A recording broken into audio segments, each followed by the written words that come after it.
Ahoj všichni, it's Jen from Dream Prague, the channel where I delight you with tips and tricks on being the best immigrant you can be in the Czech Republic. And for most of us, that includes learning the dreaded Czech language. It's beautiful, but it's hard. Yes, according to the Foreign Service Institute, Czech is twice as hard for native English speakers to learn as it is to learn French or Spanish. And yet, here we are, still trying.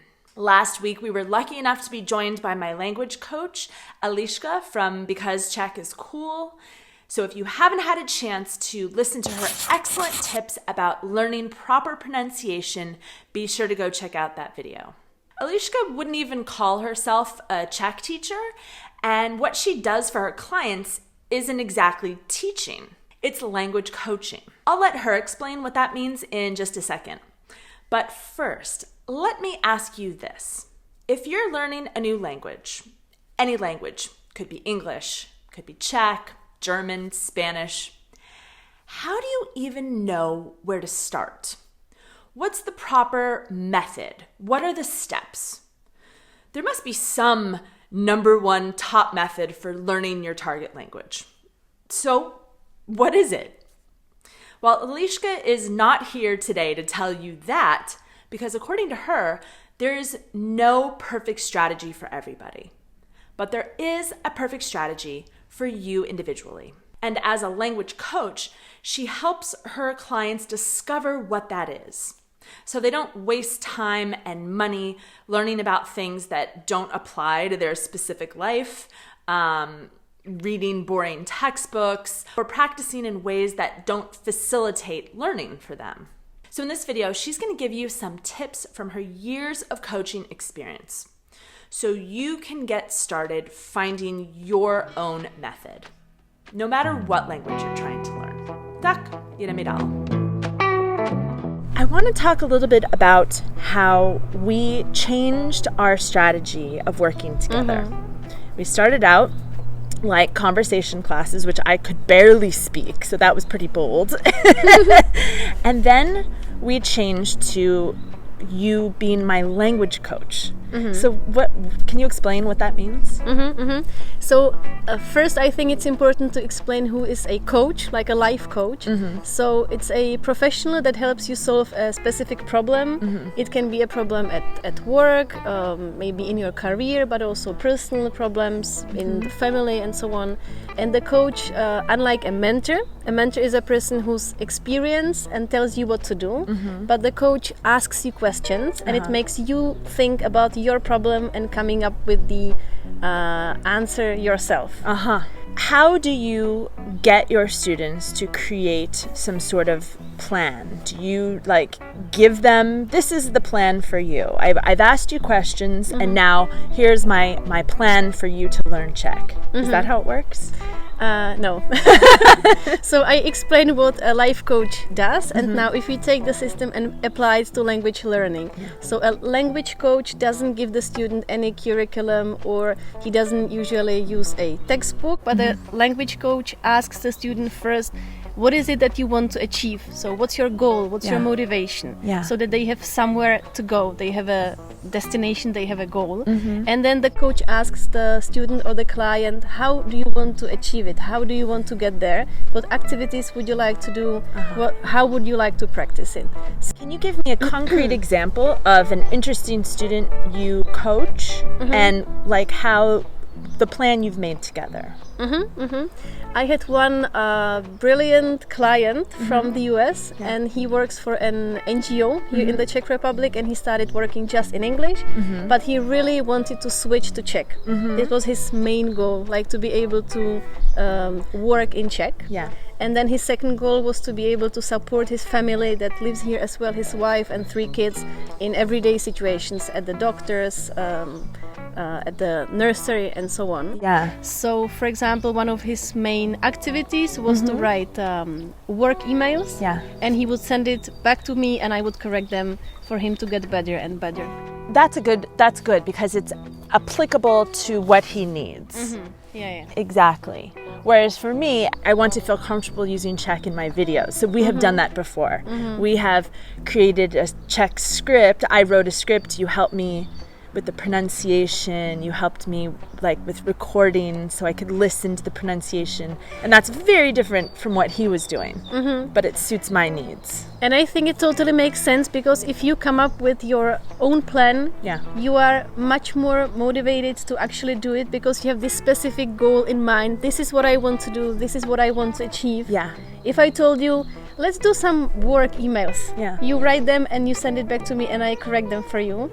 Doesn't make any sense, because it's not personal. You don't need it. So if you come up with your own plan, with your own ideas, you're motivated to really to do it. Exactly. I'll never forget when I was teaching at this school. My job was to teach a theme for the conversation that day, and this was all business people. And the theme on the calendar was animals. So I taught all these zoo animals. You're not thinking, is this necessary? You just do what the boss tells you to do. And at the end of the lecture, or the end of the lesson, this gentleman was so exasperated, and he's like, I don't need to know this. And I thought, you totally don't need to know this. You need to know business English.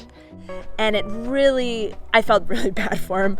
I thought, I should give him an extra lesson, because that's what you get sometimes at a school. And you pay a lot of money to go to a school, and it's not exactly what you need. They're trying to teach the whole language, whereas your way to go to the language is more narrow and specific to you. I think this is so true, that if you narrow down your focus and you only learn what's relevant for you and important, you make it much more easy, because you don't have this huge amount of things you need to learn, but you're just focusing on the stuff that's important. Yes, that's really good. So are you taking more students for your coaching program right now? That's a great question. Unfortunately not. I feel a bit frustrated, because I would love to support all of them and help all of them in individual sessions, but unfortunately my time is limited. But I decided to take part of my services and transform them to an email course. So what I do in the email course is that I support my clients to think about how they learn. Because I think this is also really important to realize, what am I doing, where am I going, and what am I doing, how am I going to achieve my goals. So in this course I'm showing my clients the way, and I'm supporting them in finding their own approach to learning Czech. And it's the same information that you use when we have our in-person, but it's helping them discover their way. So it's not about teaching Czech. I don't teach Czech, but I show them how they can learn it themselves. I think this is very important. I don't believe that I can teach you Czech. I don't think I can teach you Czech. I can only help you learn it yourself. I can show you how you can learn it yourself. This is a big fallacy that I feel Czech students have. They think, I have a native speaker. Maybe in school they didn't have a native English speaker, but you have a native speaker. Let's just have many lessons. But they have to learn outside the time with the native speaker. That's when the learning happens. If I'm brand new to Czech language, should I start with this coaching? What do you think? Is this for an A1 beginner? I wouldn't recommend it, because if you are brand new, and especially if Czech is your first foreign language, if you haven't learned any languages before, you don't have an idea of what to do, how to do it, what apps you can use, what systems or approaches or methods you could use. So I would probably wait until maybe A2 level. So I would hire a teacher, I would maybe take a course, I would try to study a bit on myself to get some experience as a learner, and then I would go for language coaching. Okay, that's good. So then you kind of know what works for you, you know what doesn't. I think we threw the textbook away when we started coaching. It just it never worked for me. Is this email course available now? It's going to be available at the end of May, I hope. Okay, great. That's my plan. So I'll put a link in the description box below. Okay, so it's good. You can try it out if you're interested. So I have some quick questions for you. Okay, maybe quick. I'm very impressed. You speak so many languages. How would you change your studies back then to make yourself a better learner? How would you have changed anything? I learned English and German at school and Spanish then later on myself as an adult. So with English and German, I would definitely narrow down my focus. So I was studying this traditional way, learning colors and animals and like this isolated vocabulary that didn't make any sense for me. So I would learn just the relevant and important stuff. I would stop learning isolated vocabulary, but I would learn whole phrases. Oh, I love that. So to learn in context. And I would definitely pay more attention to my pronunciation and accent from the beginning. From the beginning. Yeah. Yeah, definitely for Czech, I feel like. Can you tell me a very common mistake that English speakers make in Czech? What's one of the most common? I think it's definitely the reduction of vowels, which means that you apply pronunciation principles you know from English to Czech.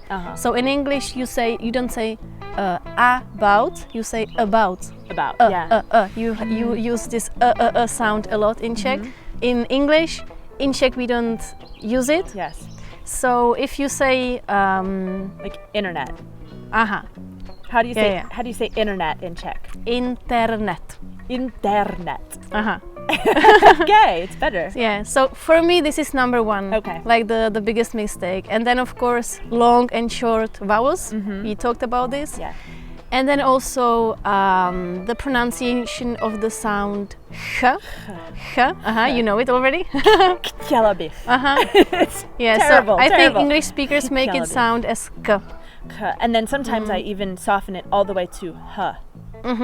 It's somewhere in between k and h. And speaking of, what is like one of the biggest mistakes I make personally? Let's hear it. The viewers are like, we already know. For me, because you asked me this question before, so that I know what to look for. So I checked a couple of your Czech videos on YouTube, and I was listening. And for me, one of the biggest mistakes is the prepositions. So in Czech, we take the preposition and we connect it with the following word. And we also change a little bit the pronunciation of the preposition. So we don't say v Praze, but we say v Praze. Praze. Yeah. And it's so hard because in my mind I see a V and it's separated, but it's really a f and it's attached. Yeah. And you see, this is the problem with the text, because if you started just by listening, you will be repeating v Praze, v Praze, v Praze, v Praze, and you wouldn't even know that we like the spelling that we write it as a V and that it's separate. Yes. Yeah. Okay, because I'm also like a visual type of a learner, and so in my mind I see the V or the S k, separate. Okay, I'll work on it. So thank you so much for taking the time to share your knowledge with people who are trying to learn Czech, because I do get emails, people asking me how to learn Czech, but my way is very specific to me. And that's why I wanted you to talk about your sort of your method, your coaching, because your method should be particular to you. That's the best way to learn. Yeah, I totally agree. Like, make it yours and enjoy it. That's the most important thing. It's the most important thing. Okay, thank you so much. Thank you for inviting me. Of it was course. Great. Good. Tak, uvidíme se příští týden. Ahoj.